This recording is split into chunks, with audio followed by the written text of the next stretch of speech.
प्रिया, प्रिया बिटिया, प्रिया। जी बाबूजी। रख दे आराम से, रख। ये सब कहा बाबूजी? तोहफा। कौना खुशी में? अरे तोरा विदेश से आइला के खुशी में। कुछ हमारा तरफ से बा, कुछ संग्राम की तरफ से, और हाँ ई खास तोहफा शंकर की तरफ से। शंकर? कौन शंकर बाबूजी? वो है जौन तोहर अपना जान पे खेल के जान बचौलो।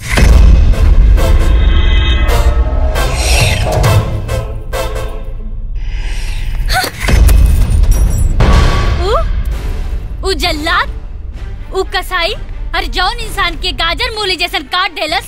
नफरत करीला इस आदमी से हम बाबूजी। ए बेटा, अगर उन्हान के गाजर मूली की तरह ना काटत ना, तो उस साले तोरा के काट देते। कैसे काट देते बाबूजी? अरे उनकर मांग तो सिर्फ पैसा रहल। तब पैसा पेड़ पे ना उगेला, मेहनत करके कमाइल जाला। अरे बात की कौना गारंटी रहे हैं?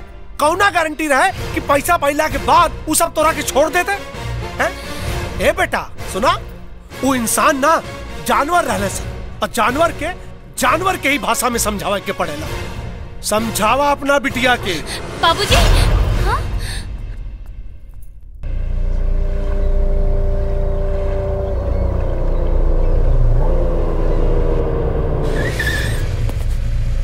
ए, चल जीप हटा रास्ते से। ए, रुक, चाय पी ले तब हटाई।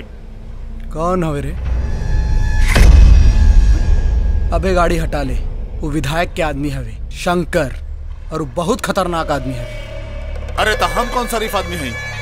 वो विधायक के आदमी है, तो हम संग्राम सिंह के आदमी हई। अब मरवली से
चुपचाप सुन।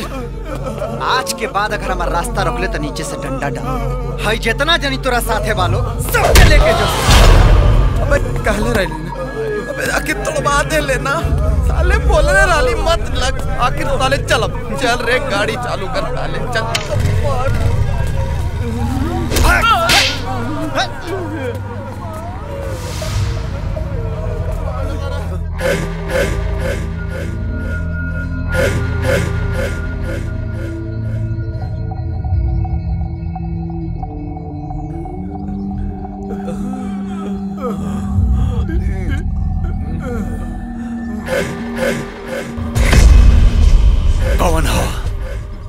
कौन हो साला गुस्ताख जौन अपन मौत के न्योता दे देलस? छोटे मालिक को विधायक के आदमी शंकरवा है। शंकर जासन और कुत्ता के पकड़ के लेके आवासन। हमू तो देखी कि उस साले का पिछवाड़े में कितना दम बा। जासन रुक जो।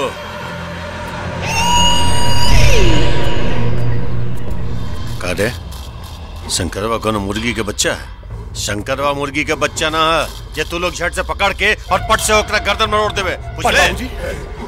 ऊ साला हमर गाड़ी और हमनी के अग्नियन के मरले बा। ऊ साला कुत्ता काटी पसली तोड़ के रहा। शांत हो जो रंजीत, ठंडा दिमाग से काम ले।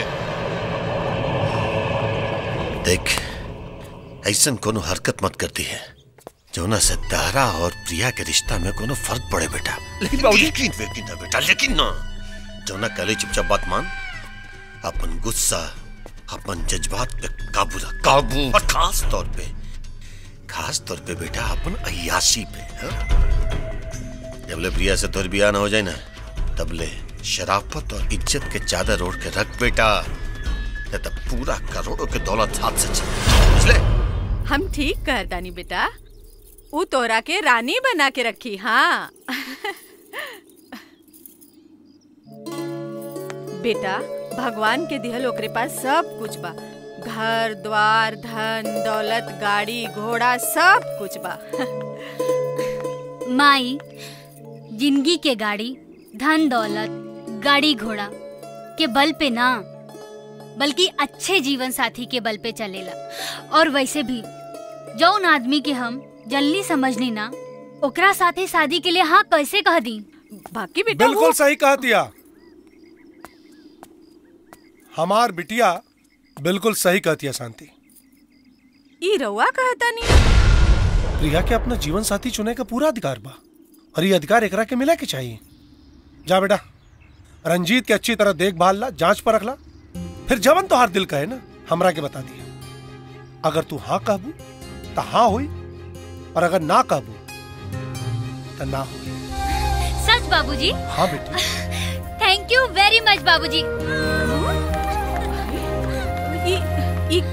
ई रवा कैसन अधिकार दे देनी प्रिया के? अगर वो मना कर दे तो का होई? शादी कैंसिल। हाँ, ये बियाह ना हुई। और वादा के का होई जोन संग्राम भाई जी के संगे कैले वानी? ऐसा न भाग्यवान क्यों नेता कैसन जवन अपन वादा पूरा करे।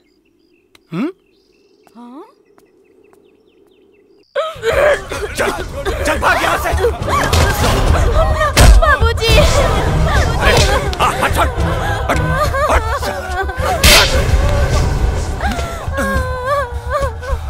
तारे साला थप्पड़ का आवाज सुनाई दे रहा ना जब तोर गाल पर पड़ा। अगर हवा में हाथ चलाती तो आवाज सुनाई पड़त। ताली दोनों हाथ से बजेला। आग लाग रहल तोर बेटी का बदन के अंदर और पानी डाल के शांत के लिए हम जवान भैल तोर बेटी का मर्जी से भैल।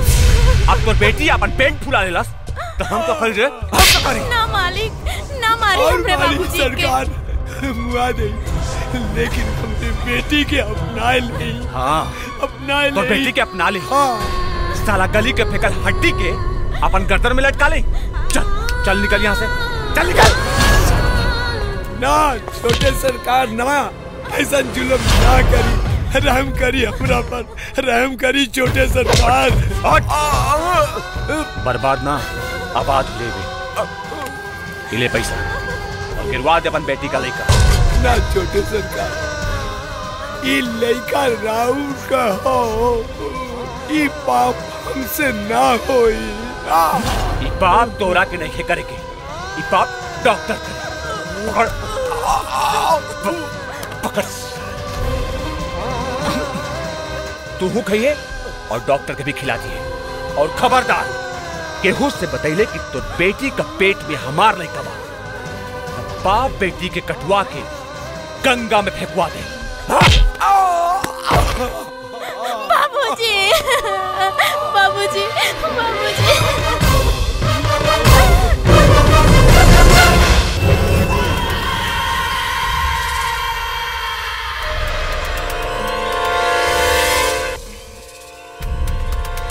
सब गुड़ गोबर हो गई। इतना मना कहला के बाद भी सलाह उहे भैल जौना बात के हमरा डर रहे। अरे साला अपन आदत से बाजी नहीं बे तू। तारा सारा को करम ना खुदी अपना आँख से देख लेलस। अगर बाप आके साला शादी तोड़ देलस, अरे करोड़ के दौलत गई तोर हाथ से। ऐसे कैसे चल जी बाबूजी? रउआ चिंता मत करी।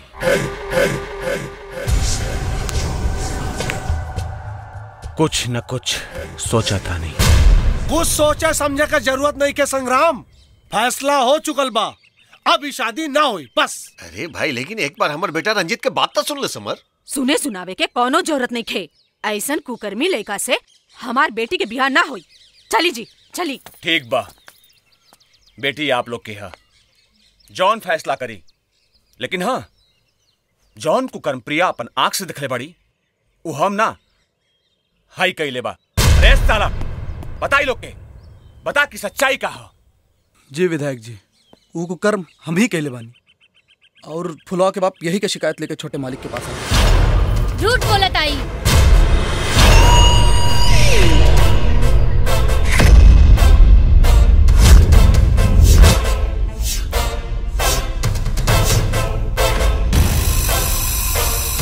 तब बतावा फुलवा कि ऊ कुकर्मी के हवे, हरिया या रंजीत?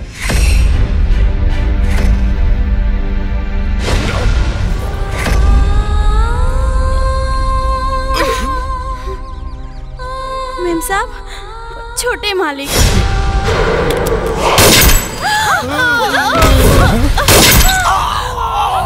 ए मंत्री, बाबूजी, जब हमारे सर पर खून सवार हो चला तब अपन बाप का भी नाश हो गया। बोल तो तुरंत खुबाई उड़ा दी। नहीं, इज्जत से ब्याह करते, दुल्हन बना के ले जाए। अगर जबरदस्ती ले गई तो तुर बेटी के रखेल बना के रखा। अरे साला साला पकड़ा के मारे करे बुजुर्ग आदमी बात तुझे बता रहा साले। माफी मांग, माफी मांग। अरे माफी मांग समर बाबू से, मांग माफी, माफी मांग समर साहब से। अंकल अंकल हमारे माफ कर दी। हम बोल रहे पापी बाटी, कुत्ता बाटी, कमीना बाटी, हमके मारी अंकल, अंकल हमके मारी मारी मारी मारी अंकल, हमके मार दी, गोली मार दी, गोली मार दी अंकल, हमके मारी ना अंकल, हमके गोली मारी। हट, शरीफ आदमी के हाथ में बंदूक दे बताड़े, पगला गिल बाड़े, कुछ होसे आवाज नहीं के लाई समझ बाबू।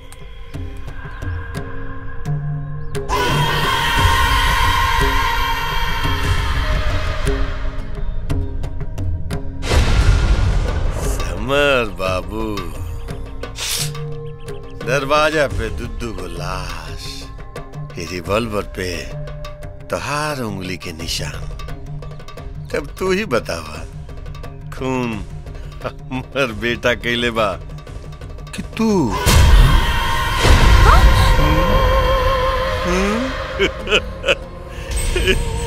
समर बाबू देखे भला ये में बा कि हमर बेटा रंजीत के तो अपन बेटी प्रिया से ब्याह करा था। बात ऐसे कैसे तब जाए? हाँ, नहीं तो काल के अखबार में काम अखाई हेडलाइन छपी कि समर बाबू के घर से 2 लाश बरामद और समर बाबू खूनी। 2 दिन के बाद हम 6 का लेके आए, ब्याह करा दिया। अच्छा भाभी जी, चलता नहीं, प्रणाम। चल रे बेटा।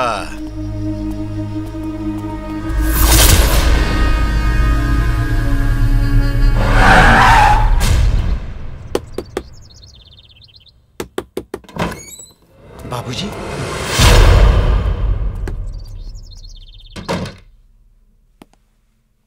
बाबूजी, आप अचानक से यहाँ?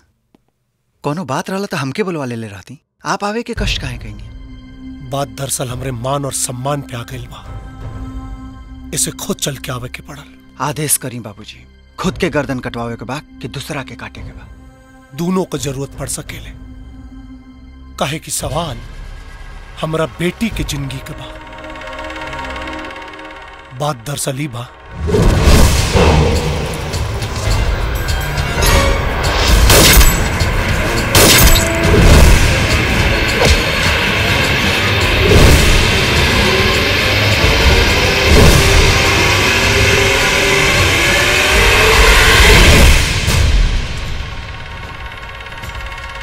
जब तक शंकर की जान में जान बा, मैडम जी का केहू बाल भी बांका ना कर सकेला।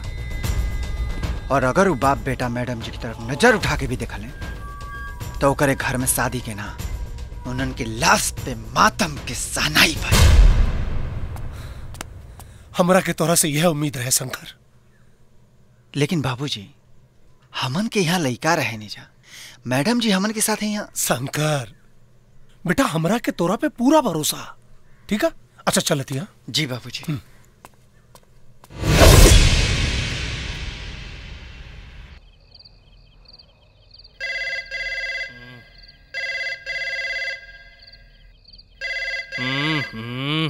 दारू ठीक से नहीं के पिए दे। कौन सरवाए घरी फोन करा था? इंस्पेक्टर रंगीला, बड़े बड़े तुर्रम के पैंट कर देनी गीला। हम डीआईजी बोल रहे हैं। जय हिंद सर। हो जाए सर, कौनो परिंदा पर ना मारी सर। हाँ सर, पक्का हो जाए सर। जी सर, जय हिंद सर। अरे बाप रे बाप, जान बच गिल रे दादा। कहो देखला, इनकर तक खुदे पैंट हो गल गीला।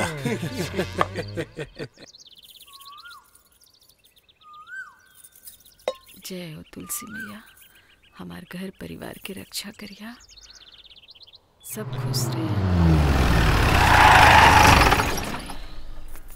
भाभी जी प्रणाम। प्रणाम भाभी जी। प्रणाम।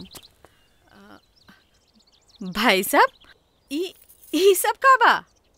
शगुन? अरे शादी के शगुन। बोला इस समर के। भाई साहब, बाकी वो तो पटना चल गईलन। पटना का है?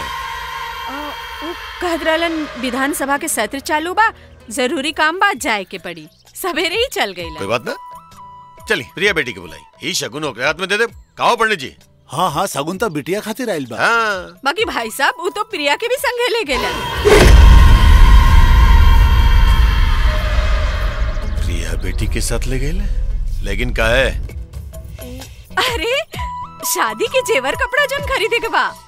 ओ मतलब जेवर कपड़ा। हाँ? चलो जल्दी सब, ये हवेली के चारों तरफ से घेर सन।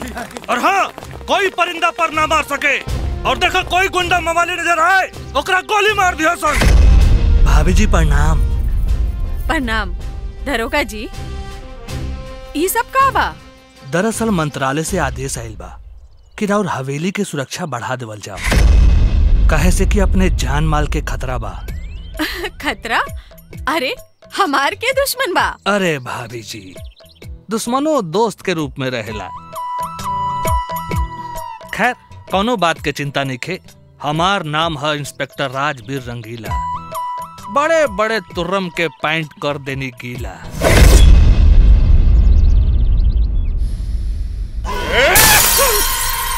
चल गए साला। अरे धोखा दे गई सालो, धोखा दे गई। अब हम छोड़म ना।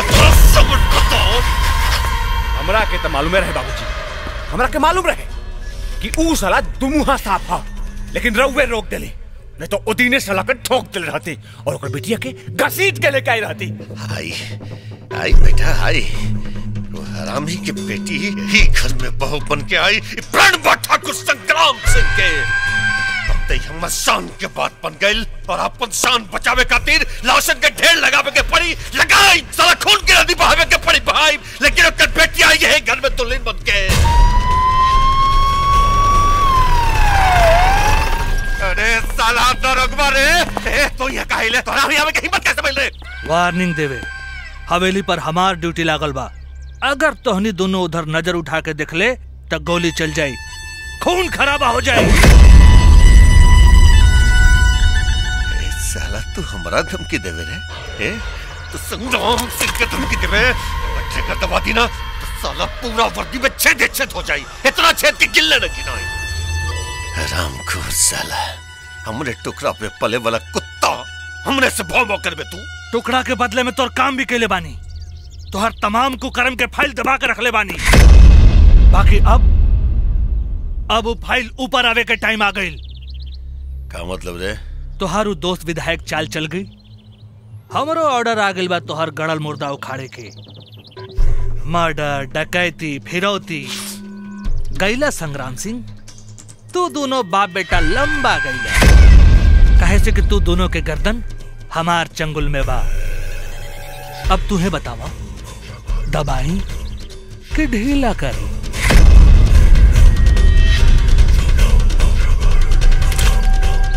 जितना मुंह खुलवे उतना मिल जाई रहे। ई भइल काम के बाद। और हाँ, एगो पते के बात बतावा तनी।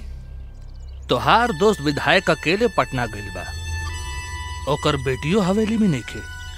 पता लगावा, ढूंढा ओकरा के। अच्छा हम ढूंढी, हम ही पता लगाई। तो तू का ओल चोतवा? ओल ना चोथब, हमहू पता लगाइब आ तू दोनों भी पता लगावा, ठीक बा? साला हरामखोर दरोगा। रंजीत। जी बाबूजी। देखो विधायक की बेटिया कोना बिल में भी है।